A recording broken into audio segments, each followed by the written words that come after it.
Hello friends, welcome to Study Route. आज हम अपना चैप्टर कंटिन्यू करते हुए शीत युद्ध और गुरुनिरपेक्षता को, आज ये हमारी लास्ट वीडियो चैप्टर की। आज हमारा जो टॉपिक है वो हमारा शीत युद्ध के दौरान परमाणु संधियां क्या थी, और लास्ट टॉपिक हमारा हो गुरुनिरपेक्षता। इसके अंदर हम ये देखेंगे कि किस प्रकार से जो है शीत युद्ध के दौरान परमाणु संधियां की गई थी। जैसे हमने लास्ट वीडियो में ये किया हुआ है कि इस दौरान परमाणु को बढ़ावा दिया गया और ये देखा गया कि किस आधार पर जो महाशक्तियां हैं अपने आप को ज्यादा सशक्त बना सकती हैं। तो इस आधार पर इन्होंने क्या किया था कि ज्यादा से ज्यादा परमाणु हथियारों को अपना इकट्ठा करना शुरू कर दिया था। उसके अंदर जब अगर परमाणु शस्त्र इकट्ठा हो गए थे और अगर उस दौरान अगर युद्ध हो जाता तो उसके बाद वो जो समय काल था वो तीसरा विश्व युद्ध समय काल कहलाता। लेकिन जो शीत युद्ध है हमारा ये समय काल कहलाया है। तो इसके अंदर परमाणु संधियां ही एक ऐसी संधियां थी जिसके माध्यम से जो कोई भी इतना घातक ये जो युद्ध होने से बचा। उसके कुछ परमाणु संधियां हैं जिनके बारे में आज हम डिस्कस करेंगे, और वो परमाणु संधियां वर्तमान समय में भी अगर हम ये देखा जाए आज भी ऐसी संधियों की आवश्यकता है। जिस प्रकार से देश को कई प्रकार की समस्याओं से का सामना करना पड़ रहा है, कई देश जो है एक दूसरे के प्रति आतंकवादी गतिविधियां अपनाते जा रहे हैं। जैसे हमारा पड़ोसी पाकिस्तान है, वो भी आए दिन कई प्रकार की जो है हमारे साथ जो है रणनीति अपनाता रहता है। तो उसके अंदर सबसे पहले हम बात करेंगे शीत युद्ध के दौरान कौन सी जो है परमाणु संधियां हुई थी, जिनके अंदर है एनपीटी। एनपीटी का मतलब होता है न्यूक्लियर प्रोलिफरेशन ट्रीटी, जो है परमाणु अप्रसार संधि। परमाणु अप्रसार अर्थ यह होता है कि इसके अंदर परमाणु शस्त्रों को बढ़ावा ना देना। कि परमाणु हथियार जो आणविक हथियार होते हैं वो किसी भी देश के लिए एक इतना ज्यादा घातक साबित हो सकता है कि देश की आंतरिक सीमा के आधार पर या देश के बाहरी सीमा कोई भी, या देश यहां तक कि जो अंदर जो जीवन है उसका अर्थव्यवस्था तक होती है उस तक को संकट में ही डाल सकती है। तो इस प्रकार से परमाणु को बढ़ावा ना देना, इस प्रकार की संधि की गई थी उस दौरान। और उसके बाद दूसरा हमारा है वो था हमारा सीटीबीटी। सीटीबीटी का अर्थ यह है कि व्यापक परमाणु परीक्षण निषेध संधि है। यहां पर है ये जो ऐसे मतलब एक टेस्ट बैंड ट्रीटी हमारे जो थे कन्वेंशनल थे, इसमें क्या किया गया कि जितने भी किसी प्रकार का अगर मान लीजिए परमाणु शस्त्रों का प्रयोग किया जाता है तो उससे पहले उसका टेस्ट जरूरी होता है। अर्थात यह होता है कि कौन से परमाणु हथियार कितने सशक्त है, कितने वो कामयाब है और कितने जो युद्ध जैसी स्थिति के अंदर अपना जो है घातक प्रभाव डाल सकते हैं। तो इसको देखने के लिए इसलिए यहां पर यह तय किया गया कि यहां पर जो टेस्ट किए जाएंगे उनके ऊपर भी रोक लगा दी गई। तो इसका था व्यापक परमाणु परीक्षण निषेध संधि। व्यापक परमाणु परीक्षण मतलब कि यहां पर जो है टेस्ट नहीं किया जाएगा, परमाणु निषेध संधि।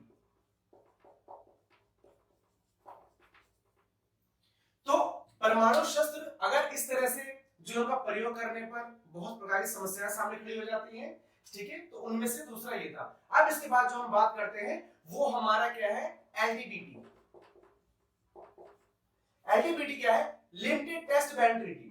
कि इसके अंदर थोड़ा सा एक राहत दी गई, थोड़ा ये देखा गया कि ठीक है कि मतलब कि परमाणु शस्त्रों का प्रयोग सिर्फ युद्ध जैसी स्थिति को रुकावट में जो है डालना ही सिर्फ नहीं होता। ये देखा जाता है जो परमाणु शस्त्र होते हैं उनका प्रयोग देश की आंतरिक सीमा और देश की किसी भी देश को जो सुरक्षा प्रदान करने के लिए बहुत जरूरी होता है। मतलब कि बड़े पैमाने पर परमाणु शस्त्रों को ना रख करके छोटे स्तर पर या फिर कुछ ऐसे हथियारों को रखा जाए जो सिर्फ उनकी जो है उपयोगिता आए उसके अंदर। तो वो लिमिटेड टेस्ट बैंड ट्रीटी मतलब कि ऐसे हथियारों का प्रयोग करना जो हमारे आंतरिक सुरक्षा के लिए वो कामयाब हो सके। तो उसके अंदर है एलटीबीटी है। तो एलटीबीटी सीमित परमाणु परीक्षण निषेध संधि, वो सीमित होगा, सीमित परमाणु परीक्षण निषेध संधि। कि मतलब कि ऐसे इनके ऊपर क्या किए जाएंगे, इनके ऊपर सिर्फ ये क्या है, सीमित परमाणु टेस्ट किए जाएंगे जो कि हाँ भाई हमारी आंतरिक सुरक्षा के लिए भी कुछ हद तक हमें परमाणु शस्त्रों की आवश्यकता है। तो ये था। अब इसके बाद आता है नेक्स्ट है सॉल्ट। सॉल्ट का अर्थ ये है, ये सामरिक जो हथियार हैं, सामरिक हथियारों ये सीमा एक वार्ता होगी। अर्थात ये जो सामरिक हथियार जो है उनको मतलब कुछ हद तक इसके अंदर भी सेम वही है कि कुछ हद तक परमाणु शस्त्रों का ये सीमा एक लिमिटेशंस होगी इसके अंदर भी। तो इसके अंदर हमारे से ये देखा जाता है सामरिक हथियार, सामरिक हथियार सीमा वार्ता। इसके अंदर क्या किया जाएगा, ये सिर्फ है सामरिक हथियारों का एक सीमा वार्ता होगी। इसके अंदर ये बैठक की जाएगी कि कितनी मात्रा में यहाँ पर जैविक हथियारों की आवश्यकता होगी। तो इसके अंदर बेसिकली हमारा जो है इन्हीं के बारे में हम डिस्कस करेंगे और इसकी जो फुल फॉर्म है इस आप लोग याद कर लीजिएगा, पेपर में जरूर आता है। इसके बाद जो हम देखने वाले हैं नेक्स्ट हमारा होने वाला है अब ये गुट निरपेक्षता। जैसे कि जो हमारा चैप्टर यही है, ये हमें इस चीज में ध्यान देना होगा कि जब गुट निरपेक्षता चैप्टर के अंदर ही टॉपिक हमारा ऐड हुआ है तो इसका अर्थ ये होता है कि इस टॉपिक से आपके काफी सारे क्वेश्चंस बनेंगे और वो जो है चीजें ये जरूर ध्यान देना। तो बेसिकली इसके मैं शुरुआत से आपको कराने जा रहा हूं कि गुट निरपेक्षता ये क्या होता है।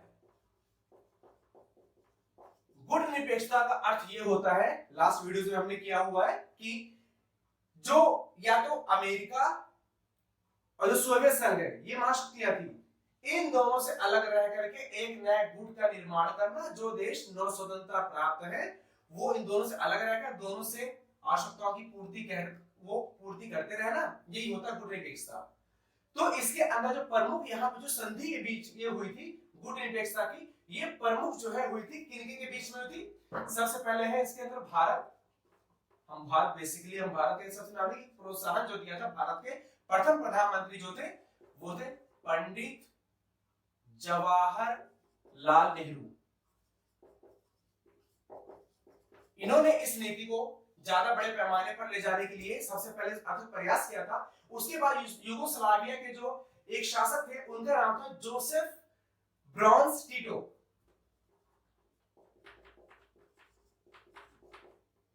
यूगोस्लाविया के शासक थे, उनका नाम क्या था, जोसेफ ब्रॉन्स टीटो। ठीक है, सेकंड ये।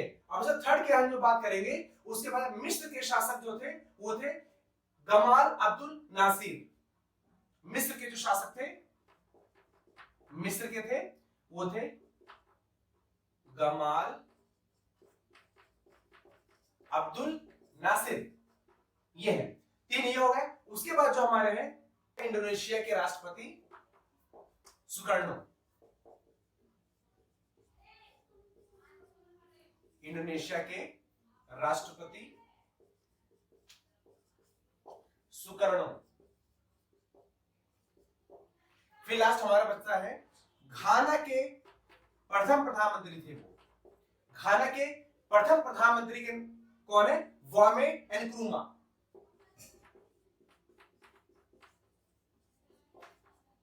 ये सभी पांच देश मिलकर के इन सभी के बीच में जो गुट निरपेक्षता एक नीति का जो है सबसे पहले एक पहल की गई थी। इनका अर्थ यही हुआ कि इन सभी एक देशों ने मिल करके एक अपना एकजुट हुए और इन सब ने ये देखा कि हमें किस प्रकार से जो है गुट निरपेक्षता नीति को बढ़ावा देना है। अर्थात कि विश्व स्तर पर जितने प्रकार की समस्याएं खड़ी हो रही हैं वो क्यों समस्याएं खड़ी हो रही हैं, और अर्थात उस समय पर तो ये सभी नौ स्वतंत्र थे। उन्होंने ये देखा कि इस आधार पर हमें जो है इस नीति को बढ़ावा देना है और किस प्रकार से नीति को हमें आगे संचालित करना है और देशों के अंदर हो रहे एक मतभेद को खत्म करना है। और मतभेद को खत्म करने के माध्यम से ही इस नीति को एक बढ़ावा दिया गया। अब इसके बाद आता है कि जो हमारी जो गुट निरपेक्षता नीति है, इस गुट निरपेक्षता नीति का जो प्रमुख उद्देश्य थे वो क्या थे, इनके उद्देश्य क्या हो सकता है। गुट निरपेक्षता नीति जो है उनका उद्देश्य के आधार पर हम ये देखते हैं, सबसे पहले एक तो साम्राज्यवाद और उपनिवेशवाद की नीति को जो है खत्म करने की पहल की गई थी। साम्राज्यवाद और उपनिवेशवाद, इसका अर्थ क्या होता है कि जो देश जैसे अधिकतर जो है इंग्लैंड के उपनिवेश रहे हैं और यूरोपीय कंट्रीज में क्या किया था, बाकी जो कमजोर देश थे उनके ऊपर अपना आधिपत्य कायम किया था, उनको अपना साम्राज्य या उनको अपना उपनिवेश बनाया था। उसके बाद क्या किया था, अपने साम्राज्य का एक विस्तार कर रहे थे वो, अर्थात किस प्रकार से वहां से संसाधनों की प्राप्ति हो सकती है। इसलिए ये देखा गया इस नीति के माध्यम से गुटनिरपेक्षता की जो उद्देश्य रहा उसका साम्राज्यवाद और उपनिवेशवाद से पूर्ण रूप से मुक्ति होनी चाहिए। उसके बाद नेक्स्ट है सैन्य गठबंधनों से दूरी। सैन्य गठबंधन से दूरी देखी गई कि अब जैसे उस दौरान क्या देखा था हमने, लास्ट में हमने ये देखा कि लास्ट लेक्चर हमने ये देखा कि किस प्रकार से जो है वहां पे सैन्य गठबंधन किए गए थे। जैसे अमेरिकी यूरोपीय कंट्री ने मिलकर किसे गठबंधन किया था, एक नाटो किया था। नाटो सैन्य गठबंधन था, उसका प्रमुख उद्देश्य क्या था, जो 12 देश यूरोपीय कंट्रीज ने मिलकर के एक गठबंधन अपना बनाया था, वो सैन्य संगठन था। अर्थात कि उन सभी ऐसे गठबंधनों से दूरी रहेंगे ये लोग, ये सभी पांचों मिल करके जो है ये हमेशा उसे दूर ही रहेंगे। उसके नेक्स्ट जो हमारा है वो स्वतंत्र अंतरराष्ट्रीय राजनीति के को देखना, स्वतंत्र अंतरराष्ट्रीय राजनीति को तय करना। अगला है स्वतंत्र राष्ट्रीय राजनीति को तय करना। राष्ट्रीय राजनीति इसका अर्थ क्या होता है, राजनीति को तय करना। इसका मतलब यह होता है कि राष्ट्रीय आधार पर जो राजनीति उसको स्वतंत्र, अर्थात कि किसी भी एक विश्व स्तर की एक राजनीतिक गतिविधि में भाग लेने के लिए उसकी जो है प्रमुख क्या होना चाहिए, उनके पास ऐसे एक अपनी बात को रखने का अधिकार होना चाहिए। ठीक है, तो इसका अर्थ यही होगा कि किस प्रकार से स्वतंत्र राजनीति को तय किया जा सकता है। उसके बाद नेक्स्ट एक जो बहुत इंपॉर्टेंट टॉपिक है जो क्या है, मानव अधिकारों की सुरक्षा करना। मानव अधिकारों की सुरक्षा सबसे बड़ा एस्पेक्ट होता है। जैसे आज के समय में ये देखा जा रहा है किस प्रकार से मानव का अधिकार जो खतरे में है। चाहे अगर आप उसके अंदर, चाहे हम नेचुरल राइट की बात करते हैं, चाहे अगर हमारे जो अधिकार पर्सनली है वो भी बात करते हैं, स्त्री की बात करते हैं, तो वो भी देखो तो ये सभी जो खतरे में आ गए हैं। ठीक है, आज वर्तमान के समय में तो सबसे बड़ा एक इसका जो है अहम रोल होता है, जो उन सभी जो पांचों गुटनिरपेक्ष सदस्यों ने इस चीज को माना था। फिर उसके बाद होता है कि जैसे अगला टॉपिक जो आने वाला आप लोग समझ जाओगे, जो साउथ अफ्रीका के अंदर नेल्सन मंडेला ने चलाया था, क्या, रंग भेद नीति का विरोध। अगला टॉपिक है रंग भेद नीति का विरोध करना। अर्थात यहां पर जो है सबको समानता का अधिकार का यहाँ पे आस्पद दिखाई देता है हमको, किस प्रकार से जो रंग भेद नीति है, जैसे कि काले गोरे के आधार पर कोई भी भेदभाव नहीं किया जाएगा। ठीक है, ये हमारा एक इसके उद्देश्य हो गए। अब अगर हम ये देखते हैं कि इसकी जो वर्तमान प्रासंगिकता है, वर्तमान प्रासंगिकता के अंदर हम ये देखेंगे किस प्रकार से इसको जो है आज के समय में माना जा रहा है। कैसे, वर्तमान जो प्रासंगिकता है कि आज के समय में इसकी जो है वर्तमान प्रासंगिकता ये है किस प्रकार से यहां पर जो है 9 स्वतंत्र हितों की या 9 स्वतंत्र जो देश हैं उनके हितों की रक्षा करना। 9 स्वतंत्र प्राप्त देश के हितों की रक्षा करना। सबसे पहला उद्देश्य एक तरीके से देखा जाए तो यही होता है कि जितने भी अधिकतर जो देश है, ये सभी जो 9 स्वतंत्र हुए, उनके एक जो प्रमुख तौर पर उनके हित क्या होते हैं, हित का अर्थात वो उनकी संधियां क्या होनी चाहिए विश्व आधार पर, कैसे विश्व राजनीति को पहल करनी है, कैसे राजनीतिक स्तर को मजबूत बनाना है। ठीक है, और वो अपने देश के संबंधित विकास के हित की जो विभिन्न प्रकार की योजना और आवश्यकताओं को जो अपनाना चाहते हैं वो अपना सकते हैं बिना किसी भी रुकावट के। ये होता है। तो वर्तमान प्रासंगिकता हमारी ये है। वर्तमान प्रासंगिकता में ये देखा जाता है कि कई विद्वानों का यह मानना है कि गुटनिरपेक्षता आज टाइम महत्व क्यों है, कि शीत तो भाई खत्म हो गया, आज टाइम इसकी आवश्यकता क्यों है, तो कई लोग माना उसके आधार पर ये भी इसको भी खत्म होना चाहिए, क्योंकि आज के समय में अधिकतर जो देश है वो संपन्न हो चुके हैं। अब इसके बाद जो हमारा अगला जो कंटेंट है वो ये आता है कि वर्तमान स्थिति के आधार पर इसकी आलोचना कैसे की जा रही है। वर्तमान तो कई बार क्वेश्चन आता है कि वर्तमान स्थिति के आधार पर किस प्रकार से गुटनिरपेक्षता की आलोचना हो रही है। कैसे हो सकता है, सामान्य तौर पर आए दिन आप लोग कई प्रकार से देखते हैं, कई एजेंडा हमारे देश के अंदर ऐसे हो जाते हैं, जैसे उसके अंदर ये देखा जाता है कि सबसे प्रमुख ये देखा जाता है कि जलवायु परिवर्तन जो मुद्दे हैं उनमें देखा जाए तो देशों के अंदर विवाद होते रहते हैं। जलवायु परिवर्तन के आधार पर मतभेद होते रहते हैं। कई देशों के अंदर देखा जाए तो मतभेद होते हैं। ठीक है, अगला टॉपिक हमारा गुट निरपेक्षता की जो अगले एक पॉइंट पर जो आलोचना होती है, सबसे बड़ा एक सवाल ये खड़ा होता है कि दूसरा हमारा है आतंकवाद। ये जो है आतंकवाद की ग्रस्तता जो है पूरे देश को झेलनी पड़ती है, तो वो किसी न किसी आधार पर झेलनी पड़ती है। आए दिन आप लोग जैसे खबर वगैरह भी देखते हैं तो हमारे पड़ोसी जो सबसे महान देश माने जाते हैं पाकिस्तान, ठीक है, वो जो है इस प्रकार की गतिविधि को अपनाते रहते हैं, क्योंकि इसको बिना अपनाए हुए उनको जो है रात का भोजन हजम नहीं होता है। ठीक है, उसके बाद हमारा जो अगला पॉइंट है वो हमारा साइबर क्राइम। अगला पॉइंट हमारा है साइबर क्राइम।